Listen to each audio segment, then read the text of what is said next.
ಇವತ್ತಿನ ವಿಡಿಯೋದಲ್ಲಿ side mobile purse ಹೇಗೆ ಮಾಡೋದಂತ ನೋಡೋಣ. ಲೆಂತು 8 ಇಂಚು, ಹಾಗೆ ವಿಡ್ತು 5 ಇಂಚು. ಫ್ರಂಟು ಮತ್ತು ಬ್ಯಾಕ್ ಎರಡಕ್ಕೂ ನಾನಿಲ್ಲಿ ಕಟ್ ಮಾಡ್ಕೊಂಡಿದ್ದೀನಿ.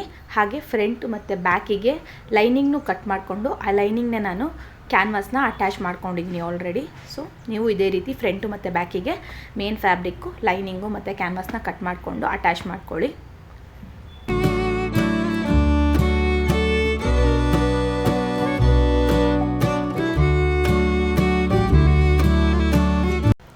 ಫ್ರಂಟ್ಗೆ ಒಂದು ಪಾಕೆಟ್ ಮಾಡ್ತಾಯಿದ್ದೀನಿ.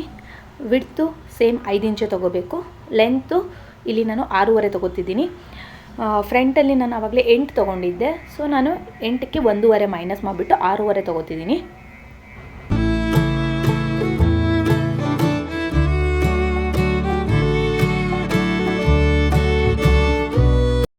ಸೇಮ್ ಇದಕ್ಕೂ ಕೂಡ ನೀವು ಮೇನ್ ಫ್ಯಾಬ್ರಿಕ್ಕು, ಲೈನಿಂಗು ಹಾಗೆ ಲೈನಿಂಗ್ಗೆ ಕ್ಯಾನ್ವಾಸ್ನ ಅಟ್ಯಾಚ್ ಮಾಡ್ಕೊಬೇಕು. ಮೊಬೈಲ್ಗೆ ಕವರ್ ರೆಡಿ ಮಾಡ್ಕೊಬೇಕು. ಸೇಮ್ ವಿಡ್ತು 5 ಇಂಚು, ಲೆಂತು 4 ಇಂಚು. ಹಾಗೆ ನಾನಿಲ್ಲಿ ಕರ್ವ್ಗೆ ಎಡ್ಜಲ್ಲಿ ನಾನು curve shape ಕೊಡ್ತಾಯಿದ್ದೀನಿ.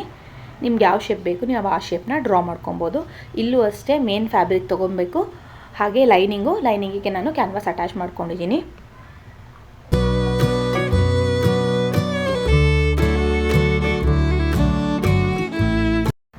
First pocket stitch ಮಾಡ್ಕೊಳ್ಳೋಣ. ಮೇನ್ ಫ್ಯಾಬ್ರಿಕ್ ರೈಟ್ ಸೈಡು ಹಾಗೆ ಲೈನಿಂಗ್ ರೈಟ್ ಸೈಡು ಒಳಗಿರಬೇಕು, ರಾಂಗ್ ಸೈಡ್ ಹೊರಗಿರಬೇಕು. ಹಾಗೆ ನಾವು ವಿಡ್ತ್ ವೈಸಲ್ಲಿ ಸ್ಟಿಚ್ ಮಾಡ್ಕೊಬೇಕು ಈ ಥರ. ಹಾಗೆಯೇ ಸ್ಟಿಚ್ ಮಾಡಾದಮೇಲೆ ರಿವರ್ಸ್ ಮಾಡಿ ಎಡ್ಜಲ್ಲಿ ನೀವು ಸ್ಟಿಚ್ ಮಾಡಿ, ಅವಾಗ ನೀಟಾಗಿ ಫಿನಿಶಿಂಗ್ ಬರುತ್ತೆ.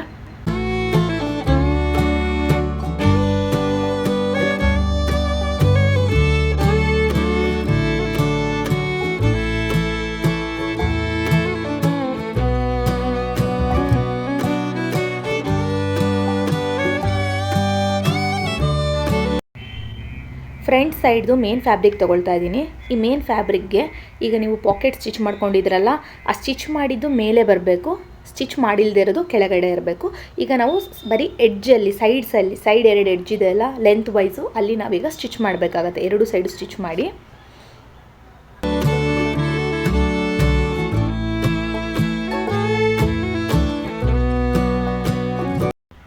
ಲೆಂತ್ ವೈಸಲ್ಲಿ ಸ್ಟಿಚ್ ಮಾಡಬೇಕು. ವಿಡ್ತ್ ವೈಸಲ್ಲಿ ನಾವು ಸ್ಟಿಚ್ ಮಾಡಬಾರ್ದು. ಮೇನ್ ಫ್ಯಾಬ್ರಿಕ್ ರೈಟ್ ಸೈಡು ಹಾಗೆ ಲೈನಿಂಗ್ ರೈಟ್ ಸೈಡು ಒಳಗಿರಬೇಕು, ರಾಂಗ್ ಸೈಡ್ ಹೊರಗಿರಬೇಕು. ಈ ಥರ ನೀವು ಓವಲ್ ಶೇಪಲ್ಲಿ ಕಟ್ ಮಾಡ್ಕೊಂಡಿರಲ್ಲ ಅಲ್ಲಿ ಸ್ಟಿಚ್ ಮಾಡ್ಕೊಳ್ಳಿ. ಹಾಗೆ ಎಕ್ಸ್ಟ್ರಾ ಫ್ಯಾಬ್ರಿಕ್ನ ಕಟ್ ಮಾಡ್ಕೊಳ್ಳಿ. ಹಾಗೆ ಚಿಕ್ಕದು ಕಟ್ ಕೊಡಿ, ಓಪನ್ ಮಾಡೋಕ್ಕೆ ಸುಲಭ ಆಗುತ್ತೆ. ಹಾಗೆ ರಿವರ್ಸ್ ಮಾಡಾದಮೇಲೆ ಎಡ್ಜಲ್ಲಿ ಸ್ಟಿಚ್ ಹಾಕ್ಕೊಳ್ಳಿ.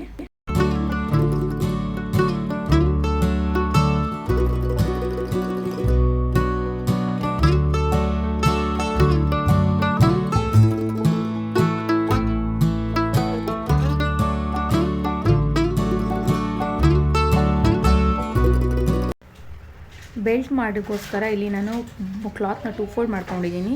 ವಿಡ್ತು 2 ಇಂಚ್ ತೊಗೊಂಡಿದ್ದೀನಿ. ಲೆಂತು ನಿಮ್ಗೆ ಎಷ್ಟು ಬೇಕು ಅಷ್ಟು ನೀವು ತೊಗೊಳ್ಬೇಕು. ಬ್ಯಾಗ್ ಎಷ್ಟು ಲೆಂತ್ ಬೇಕಂತ ನೋಡ್ಬಿಟ್ಟು ಅಷ್ಟು ಲೆಂತಿಗೆ ನೀವು ತೊಗೊಳ್ಳಿ. ಇದನ್ನ ನಾನಿಲ್ಲಿ ಹೇಗೆ ತೋರಿಸೋದೀನಿ, ಈ ರೀತಿ ಫೋಲ್ಡ್ ಮಾಡಿಬಿಟ್ಟು 2 ಎಡ್ಜಲ್ಲಿ ಸ್ಟಿಚ್ ಮಾಡ್ಕೊಳ್ಳಿ. ಆವಾಗ ನೀಟಾಗಿ ಫಿನಿಶಿಂಗ್ ಬರುತ್ತೆ.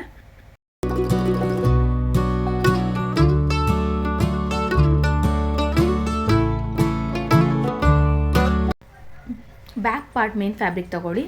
ಹಾಗೆ ಎಡ್ಜಲ್ಲಿ 1 ಇಂಚ್ಗೆ ಮಾರ್ಕ್ ಹಾಕ್ಕೊಳ್ಳಿ. ಆ ಮಾರ್ಕ್ ಹಾಕಿದ್ನಲ್ಲ ಅಲ್ಲಿಗೆ ನಾನು ಬೆಲ್ಟ್ನ ಅಟ್ಯಾಚ್ ಮಾಡ್ಕೊಳ್ತೀನಿ. ಬೆಲ್ಟ್ನ ಅಟ್ಯಾಚ್ ಮಾಡಿಬಿಟ್ಟು ಮೇಲೆ ಒಂದು ಸ್ಟಿಚ್ ಮಾಡ್ಕೊಳ್ಬೇಕಾಗತ್ತೆ.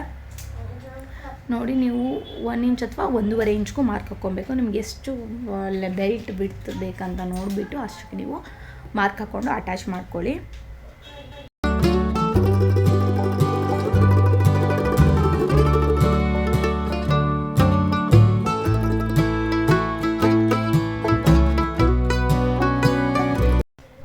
ಬೆಲ್ಟ್ ಅಟ್ಯಾಚ್ ಮಾಡಾದಮೇಲೆ ಈ ರೀತಿ ಓವೆಲ್ ಶೇಪಲ್ಲಿ ಕಟ್ ಮಾಡ್ಕೊಂಡಿದ್ರಲ್ಲ ಪ್ಯಾಟ್ರನ್ನು, ಅದನ್ನೂ ಕೂಡ ಅಟ್ಯಾಚ್ ಮಾಡ್ಕೊಬೇಕು.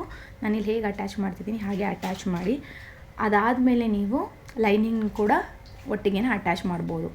ಮೇನ್ ಫ್ಯಾಬ್ರಿಕ್ ರೈಟ್ ಸೈಡು, ಆಮೇಲೆ ಈ ಪೌಚ್ ಕವರ್ ಮಾಡಿದೆಲ್ಲ ಇದು, ಅದಾದ್ರ ಮೇಲೆ ಲೈನಿಂಗ್ದು ರೈಟ್ ಸೈಡ್ ಒಳಗಡೆ ಬರಬೇಕು, ರಾಂಗ್ ಸೈಡ್ ಹೊರಗಡೆ ಇರಬೇಕು. ಈ ಮೂರನ್ನು ಇಟ್ಬಿಟ್ಟು ಸ್ಟಿಚ್ ಮಾಡಿಕೊಂಡು ನಂತರ ರಿವರ್ಸ್ ಮಾಡಿ ಎಡ್ಜಲ್ಲಿ ಸ್ಟಿಚ್ ಹಾಕ್ಕೊಳ್ಳಿ.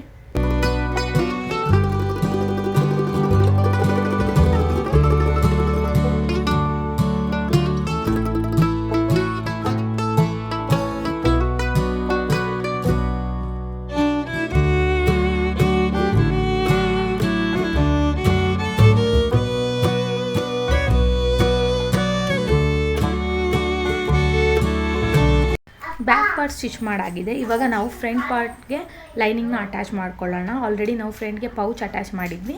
ಇವಾಗ ನಾವು ಲೈನಿಂಗ್ ಅಟ್ಯಾಚ್ ಮಾಡಿಕೊಂಡು ಅದನ್ನು ರಿವರ್ಸ್ ಮಾಡಿ ಎಡ್ಜಲ್ಲಿ ಸ್ಟಿಚ್ ಮಾಡ್ಕೊಳ್ಳೋಣ.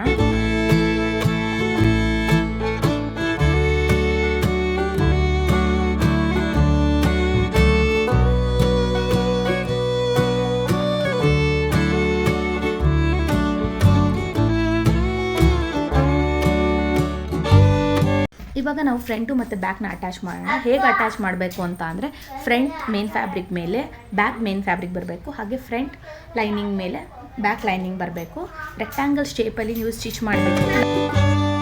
ಲೈನಿಂಗ್ ಪಾರ್ಟಲ್ಲಿ ಚೂರು ಗ್ಯಾಪ್ ಬಿಡಿ ರಿವರ್ಸ್ ಮಾಡಲಿಕ್ಕೋಸ್ಕರ. ರಿವರ್ಸ್ ಮಾಡಾದಮೇಲೆ ಅದನ್ನು ನೀವು ಸ್ಟಿಚ್ ಮಾಡಿಕೊಂಡು ನೀಟಾಗಿ ಹೊರಗಡೆಯಿಂದ ಎಡ್ಜನ್ನ ಇನ್ನೊಂದು ಸತಿ ಸ್ಟಿಚ್ ಮಾಡಿದ್ರೆ ನೀಟಾಗಿ ಫಿನಿಶಿಂಗ್ ಬರುತ್ತೆ.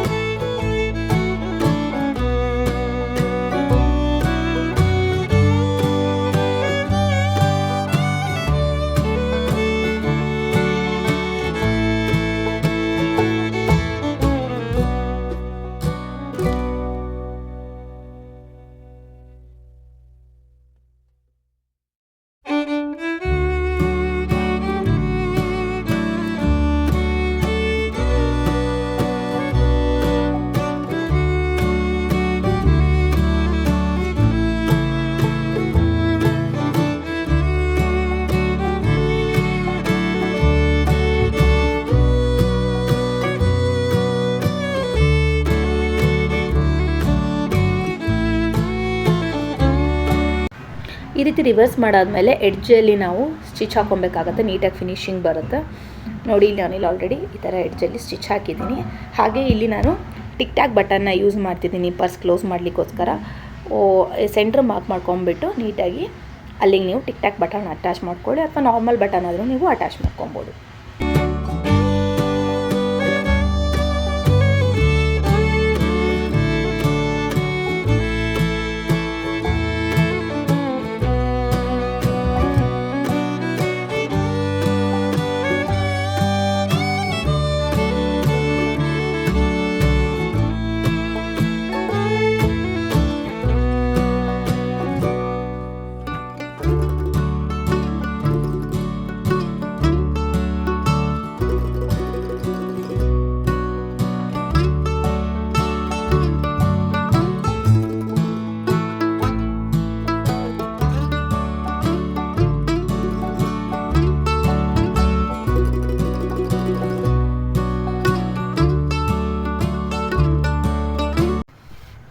ನಿಮಗೆ ನನ್ನ ವಿಡಿಯೋ ಇಷ್ಟ ಆದರೆ ಲೈಕ್ ಮಾಡಿ, ಸಬ್ಸ್ಕ್ರೈಬ್ ಮಾಡಿ, ಹಾಗೆ ಶೇರ್ ಮಾಡಿ. Thanks for watching my video.